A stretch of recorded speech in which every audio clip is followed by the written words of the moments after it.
वास्तुशास्त्र के अनुसार अगर हम ईशान कोण की बात करें, घर के ईशान कोण, मैं कुछ लक्षण यहां पर आज आपको बताऊंगा। अगर ईशान कोण दूषित है, ईशान कोण में कोई प्रॉब्लम है, तो वहां पर क्या कुछ उसके लक्षण आपको दिखाई देंगे जो विपरीत आपके हैं, यानी कुछ खराब लक्षण, कुछ ऐसे लक्षण जिनको हम पकड़कर समझ सकते हैं कि हमारा क्या ईशान दूषित तो नहीं है। सबसे पहले आपको बता दूं कि ईशान जो कोण है, ईशान जो दिशा है, वो ईस्ट और नॉर्थ की कोने को कहते हैं। बहुत सारे लोग ईशान को समझ नहीं रहे होंगे, तो उनकी सुविधा के लिए ईस्ट, पूरब और उत्तर के बीच के जो कोना होता है उसका कोण हम उसको कहते हैं ईशान कोण। इसके जो स्वामी होते हैं वो ऐशान्य होते हैं, ईशान होते हैं, और इसका आधिपत्य जो ग्रह को प्राप्त हुआ है वो देवगुरु बृहस्पति को प्राप्त हुआ है। और देवगुरु बृहस्पति कितने महत्वपूर्ण ग्रह हैं वो आप इसी बात से अंदाजा लगा सकते हैं कि अगर ईशान कोण दूषित होता है तो गुरु का अपमान करने का दोष लगता है, जो कि बहुत बड़ा दोष होता है।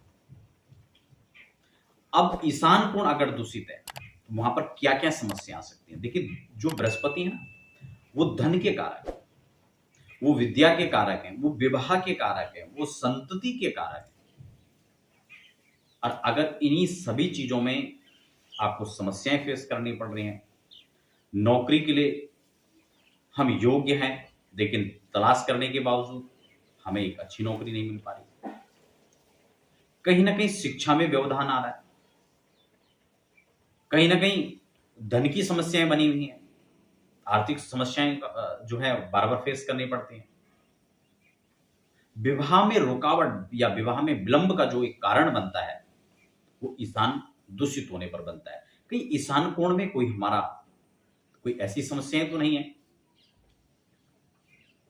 ईशान कोण को सबसे पहले मैं आपको बता दूं, अगर इन जो मैंने आपको पॉइंट यहां पर बताए हैं, अगर इनके अंदर कहीं ना कहीं समस्याएं आती हैं तो समझ लीजिए अपने ईशान को एक बार हमें चेक करना चाहिए। जन्म कुंडली में हमें बृहस्पति को देखना चाहिए। उसके बाद हमें कुछ उपाय यहां पर करने हैं कि अगर हमारा ईशान कोण प्रॉपर अगर सही नहीं है, आपको चेक करना पड़ेगा ईशान के अंदर आपने शौचालय का निर्माण तो नहीं किया। अगर ईशान कोण के अंदर शौचालय है तो मैं एक बात बड़ी गारंटी के साथ कह सकता हूं, तमाम लोगों के जहां पर भी हमने ये इनके विजिट किए हैं, हमने देखा है वहां पर जाकर के, तो ईशान जिनका दूषित है वहां पर निश्चित रूप से कलह कलेश बना रहता है, आर्थिक समस्याएं बनी रहती हैं, संतति होने में प्रॉब्लम होती है, संतति की योग्य होने में समस्या होती है, विवाह में विलंब होता है, उचित रिश्ते नहीं मिल पाते हैं, अचानक बनते बनते बातें बिगड़ जाती हैं। ये सब समस्याएं वहां पर देखने को मिलती हैं बहुत अच्छी मात्रा में। इसलिए ईशान में अगर शौचालय आपने बनाया हुआ है, टॉयलेट बाथरूम वहां पे है, तो आप तुरंत जो है जितना जल्दी हो सके उसको वहां से हटाने का प्रयास करें। ईशान कोण में देखिए, जैसे मैंने बृहस्पति की दिशा इसको कहा, ये देवताओं की दिशा है, ये पूजन के लिए स्थान बनाया गया है, ये आराधन के लिए बनाया गया है। इसलिए ईशान कोण के अंदर कभी भी आप जल का वहां पर प्रबंध कर सकते हैं, ईशान कोण में आप मंदिर बना सकते हैं, आप शिक्षा के लिए वहां पर बैठने का स्थान बना सकते हैं, आप साधना का कक्ष वहां पर बना सकते हैं। और ईशान को हमेशा हल्का रखें, थोड़ा उत्तर दिशा को ही हल्का रखना चाहिए थोड़ा। और सबसे बड़ी बात कि ईशान को स्वच्छ रखें।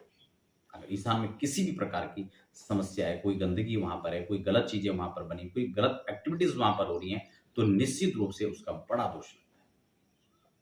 अब बात आती है कि अगर ऐसी कोई समस्याएं वहां पर है तो हम क्या करना चाहिए। कोई भारी भरकम वहां पर कोई ऐसा वेट आपने रखा हुआ है, कोई टावर आपने छत में ईशान पे लगा रखा है, तो क्या करना चाहिए सर। देखिए, ईशान को प्रबल करने के लिए सबसे पहले जैसे मैंने वहां पर कहा, एक तो ईशान कोण में अगर इस प्रकार की समस्या है तो वहां पर एक खिड़की बनाइए, कोई दरवाजा वहां पर लगाइए, ताकि वहां से जो पॉजिटिव एनर्जी है उसका स्रोत वहां पर हो सके। दूसरा, वहां पर पुस्तकों का संग्रह आप ईशान कोण में करें, ऐसी कोई व्यवस्था वहां पर बनाए, कोई लाइब्रेरी वहां पर बना ले, छोटा सा आप जो है पुस्तक रखने का एक स्टैंड रख के वहां पे पुस्तक रखें। दूसरा, स्फटिक श्रीयंत्र को आप ईशान कोण में स्थापित कर ले। अगर पूरा मंदिर ही वहां पर है तब तो बहुत ही अच्छा है, नहीं तो प्रॉपर एक ईशान में ही आप उसको स्थापित कर सकते हैं। इसके अलावा आप क्या कर सकते हैं, इसके अलावा आप गले में नवमुखी रुद्राक्ष धारण कर सकते हैं। अगर शिक्षा में व्यवधान आ रहा है, धन की समस्याएं चली आ रही हैं, तो आप इस प्रकार से ईशान कोण की जो संबंधित जो दोष है, बृहस्पति का जो कमजोर होने का एक आपको समस्याएं जो फेस करनी पड़ रही थी, तो उसका निस्तारण आप इस रूप में पा सकते हैं।